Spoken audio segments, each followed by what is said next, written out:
ফজিলাতুন নেসা লিখেছেন, আমি প্রাথমিক বিদ্যালয়ে জব করি, না করলেও চলে, শুধু শখ করে চাকরি করা। মুসলিম নারী হিসাবে এটা কি আমার জন্য জায়েজ হবে? দয়া করে জানাবেন। বোন ফজিলাতুন নেসা, আপনি যদি বিবাহিত হন তাহলে সেক্ষেত্রে আপনার স্বামীর অনুমোদনের ক্ষেত্রে প্রয়োজন। স্বামীর সংসার যখন করবেন তখন স্বামীকে আল্লাহ রাব্বুল আলামিন অভিভাবকত্বের জিম্মাদারি দিয়েছেন, দায়িত্ব দিয়েছেন।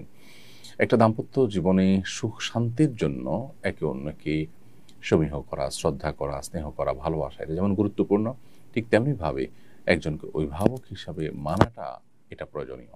একটি দোকানে দুজন মানুষ যদি কাজ করেন, তাদের মধ্যে একজন দায়িত্বশীল, একজন তার সহকারী বা তার অধীনস্থ হিসাবে কাজ করতে হয় শৃঙ্খলার প্রয়োজনে। এই প্রয়োজনটা আমরা অনেকে আজকাল বোঝার চেষ্টা করি না।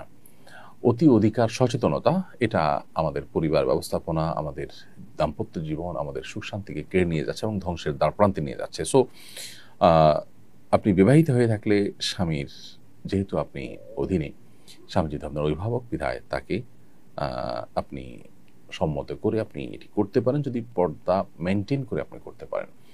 আর যদি সেখানে পর্দা মেনটেন করা সম্ভব না হয়, সহকর্মীদের সাথে অন্যান্য ক্ষেত্রে আপনাকে পর্দা লঙ্ঘন যদি করতে হয়, তাহলে সেক্ষেত্রে চাকরি করা আপনার জন্য জায়েজ হবে না।